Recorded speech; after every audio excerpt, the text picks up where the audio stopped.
नमस्कार, आप देख रहे हैं आज तक। मैं हूं आपके साथ नवजोत रंधावा। बंगाल के चुनावी रण में आज बहुत अहम दिन है क्योंकि बीजेपी के लिए दिन खास है। प्रधानमंत्री नरेंद्र मोदी की चुनावी रैलियां हैं। बांकुड़ा में वो मिशन 200+ के लिए वोट मांगेंगे।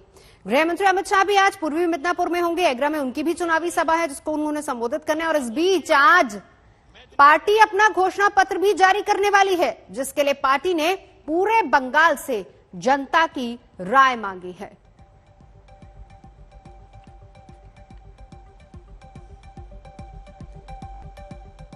तो कल बीजेपी की विजय के लिए प्रधानमंत्री नरेंद्र मोदी ने खड़गपुर में हुंकार भरी थी। वहीं ममता बनर्जी ने हल्दिया में रैली की और जीत का दम भरा। यहां केंदू पत्ता बेचने के लिए भी कट मनी देना पड़ता है या नहीं देना पड़ता है?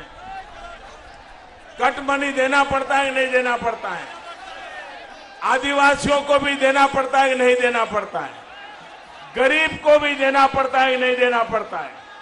मजदूर को भी देना पड़ता है कि नहीं पड़ता है? दीदी ने बंगाल के युवाओं के, यहां की युवा पीढ़ी के बहुत कीमती 10 साल छीन लिए हैं। বিজেপি হচ্ছে সবচেয়ে বড় তোলাবাজ ভারতবর্ষের। পিএম কেয়ারের নাম করে লক্ষ লক্ষ কোটি টাকা তুলেছে, অথচ আজকে জনগণ কোভিড ইনজেকশন পাচ্ছে না। আবার নতুন করে কোভিড শুরু হয়েছে। मुंबई के पूर्व पुलिस कमिश्नर परमवीर सिंह ने अनिल देशमुख पर जो गंभीर आरोप लगाए हैं उसके केंद्र में है सचिन वाजे। आरोप यह है कि सचिन वाजे के सहारे मुंबई में वसूली का बड़ा प्लान तैयार किया गया था। और ऐसे में सवाल उठना लाजमी है कि आखिर सचिन वाजे कितना शातिर है कि 100 करोड़ से की वसूली प्लान के लिए उसे चुना गया, और इस पूरी प्लानिंग के पीछे कौन कौन था।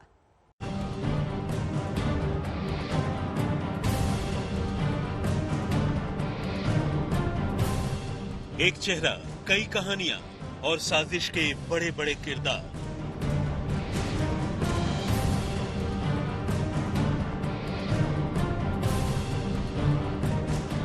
और फिर रहस्य की पूरी कहानी घूम फिर कर इसी चेहरे पर आकर टिक जाती है, जिसका नाम है सचिन वाजे। मुंबई पुलिस का ये सुपर कॉप फिलहाल एनआईए की गिरफ्त में है, लेकिन परमवीर सिंह की सनसनीखेज चिट्ठी सामने आने के बाद फिर यह किरदार लोगों के दिमाग में कौंधने लगा है।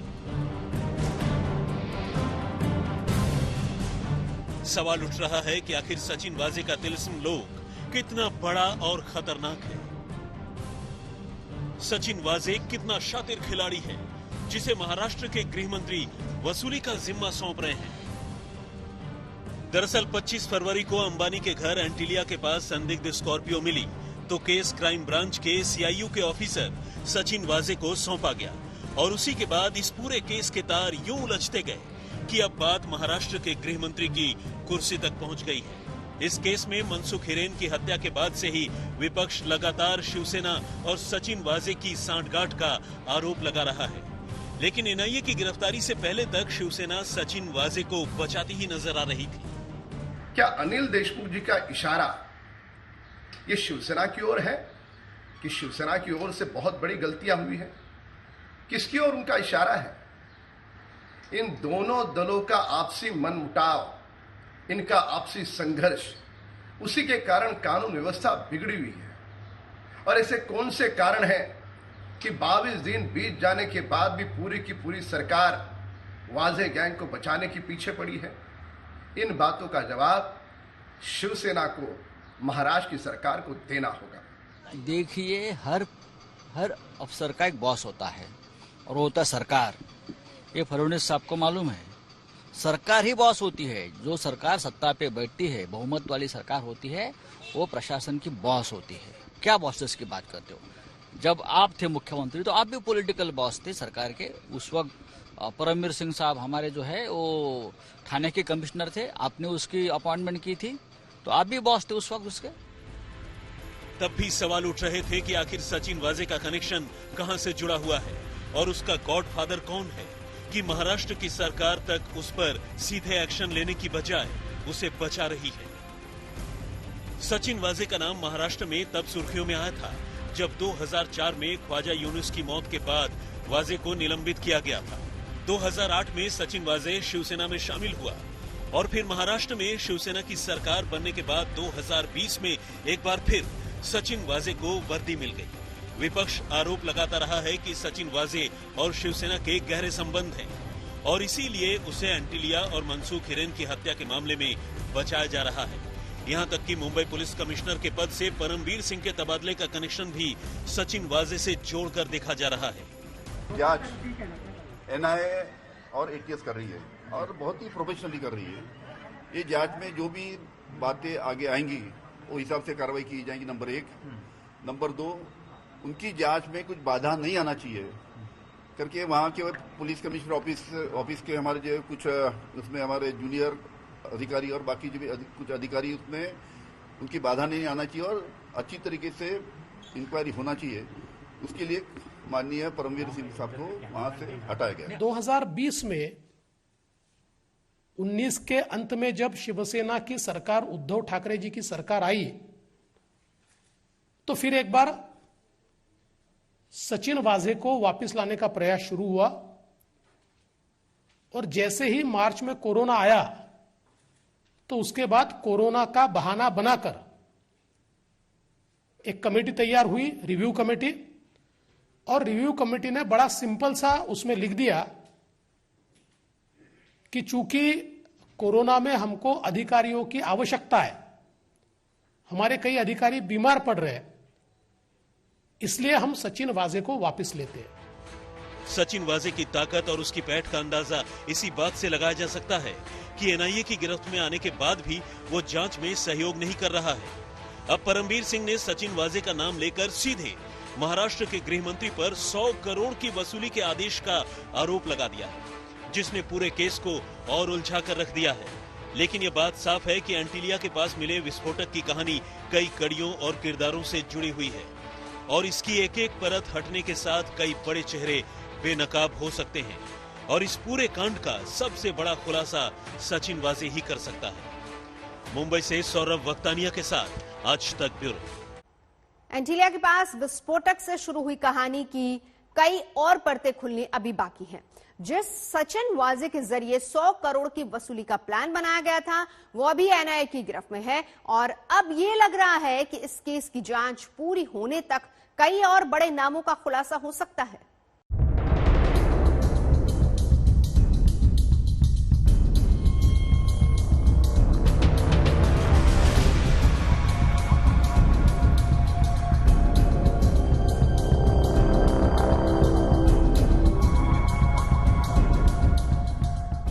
पच्चीस फरवरी की शाम एंटीलिया के पास विस्फोटक से भरी कार मिली और फिर कहानी किसी सस्पेंस थ्रिलर की तरह आगे बढ़ने लगी। जांच के बीच केस के अहम किरदार मनसुख हिरेन हत्या ने पूरे मामले को और पेचीदा बना दिया। यही ये शक की सुई सचिन वाजे की ओर घूमने लगी। यहां तक कि मनसुख के परिवार ने भी सचिन वाजे पर सीधा आरोप लगा दिया और अब परमवीर सिंह की चिट्ठी के बाद ये पूरा केस अनिल देशमुख के गले की फांस बन सकता है, क्योंकि अगर परमवीर सिंह के आरोपों में जरा भी सच्चाई है तो ये बात साफ है कि सचिन वाजे को मोहरा बनाकर कोई बड़ी चाल चली जा रही थी और इसके पीछे कई ताकतवर चेहरे शामिल हो सकते हैं। एंटीलिया केस में अब तक की जांच में ये बात साफ होती जा रही है कि सचिन वाजे ही पूरी साजिश का सूत्रधार था, लेकिन अब तक ये पता नहीं चला है कि आखिर उसका मकसद क्या था और किसकी शह पर उसने मुकेश अंबानी के घर के पास विस्फोटक का पूरा प्लान रचा। एंटीलिया केस में एनआईए उस मर्सिडीज को कब्जे में लेकर जांच कर चुकी है जिसका इस्तेमाल सचिन वाजे किया करता था और इसी कार का नंबर प्लेट विस्फोटक भरी स्कॉर्पियो में भी मिला था। सिर्फ काली मर्सिडीज ही नहीं बल्कि कुछ सीसीटीवी तस्वीरें भी सचिन वाजे के गले का फंदा बन रही है। जांच से जुड़े सूत्रों की माने तो सीसीटीवी में कैद वीडियो मुंबई पुलिस के बर्खास्त एपीआई सचिन वाजे के हो सकते हैं। जांच की कड़ियां जोड़ने से इस बात के भी संकेत मिल रहे हैं कि सचिन वाजे पहले खुद स्कॉर्पियो लेकर आए, स्कॉर्पियो पार्क की, इनोवा में बैठे, थोड़ी दूर गए और वापस दोबारा मौके पर आए। एनआईए इस केस पर एक एक सबूत इकट्ठा कर अहम सूत्रधार तक पहुंचने की कोशिश में लगी थी कि परमवीर सिंह के चिट्ठी बम ने इस केस में अब तक का सबसे बड़ा धमाका कर दिया। परमबीर सिंह की चिट्ठी में आरोप अनिल देशमुख पर हैं और इसका जरिया है सचिन वाजे। एंटीलिया में विस्फोटक और मनसूख हिरेन की मौत का केस अब महाराष्ट्र सरकार के लिए मुसीबत बन गया है। एनआईए को शक ही नहीं बल्कि पूरा यकीन है कि इस पूरी साजिश में सचिन वाजे के अलावा कई बड़े अफसर भी शामिल हैं, जिसे लेकर महाराष्ट्र सरकार पर दबाव बनना तय है।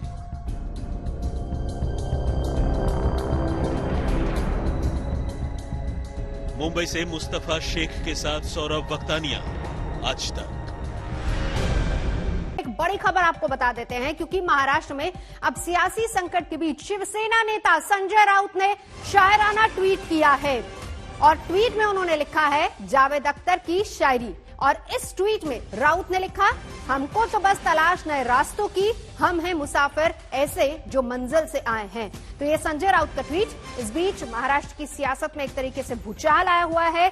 जिस तरीके से गृह मंत्री अनिल देशमुख पर अब तलवार लटक रही है, कहा जा रहा है कि 1-2 दिन में, जो सूत्रों के हवाले से खबर मिल रही है वो ये कि 1-2 दिन में वो इस्तीफा दे सकते हैं। इस बीच लगातार बीजेपी आरोप लगा रही है कि सचिन वाजे से सीधे तौर पर तार जुड़े हैं और गॉडफादर उद्धव हैं। विद्या हमारे साथ जुड़ चुकी है। विद्या, इस पूरे सियासी भूचाल के पीछे अब इस बीच संजय राउत के इस ट्वीट को क्या समझा जाए?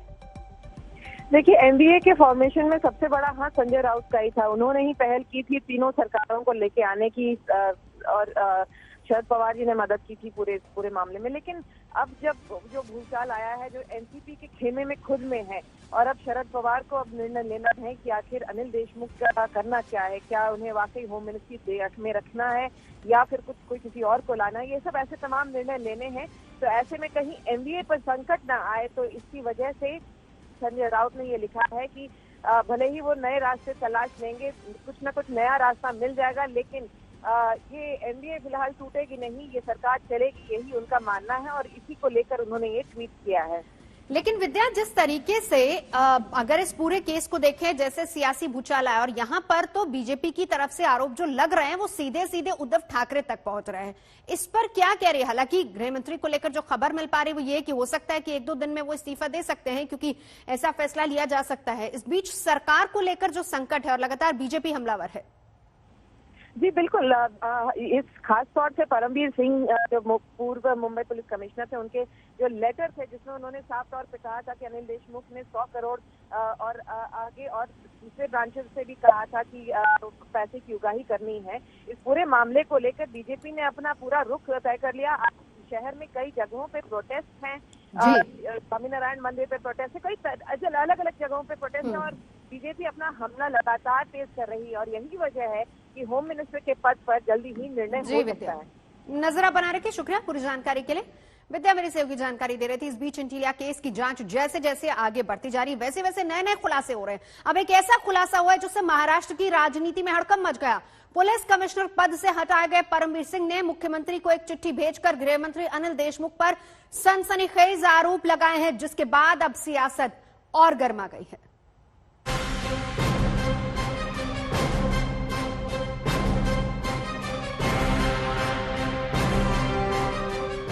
जांच मुकेश अंबानी के घर के बाहर रखे जिलेटिन की छड़ों को लेकर शुरू हुई थी। जांच इस बात को लेकर चल रही थी कि किसने और क्यों स्कॉर्पियो में जिलेटिन की छड़ें रखी। लेकिन अब बात जिलेटिन की छड़ों से बहुत आगे निकलकर महाराष्ट्र में चिट्ठी बम तक पहुंच चुकी है। परमबीर सिंह ने एक ऐसी चिट्ठी मुख्यमंत्री को लिखी जिससे बड़ा धमाका हो गया है। परमबीर सिंह की चिट्ठी का असर कितना गंभीर होने वाला है, इसका अंदाजा इस बात से लगा सकते हैं कि गृह मंत्री अनिल देशमुख की कुर्सी पर बनाई है। सूत्र बताते हैं कि देशमुख 1-2 दिन के अंदर कुर्सी छोड़ देंगे, क्योंकि दबाव बढ़ता जा रहा है। विपक्ष लगातार हमलावर है, सरकार बैकफुट पर आ गई है। खबर ये भी है कि खुद शरद पवार ने देशमुख को 2 टूक कह दिया है कि उन्हें मंत्रालय से हटाया जाएगा। सूत्रों के मुताबिक दिल्ली में शरद पवार और देशमुख की बैठक हुई थी।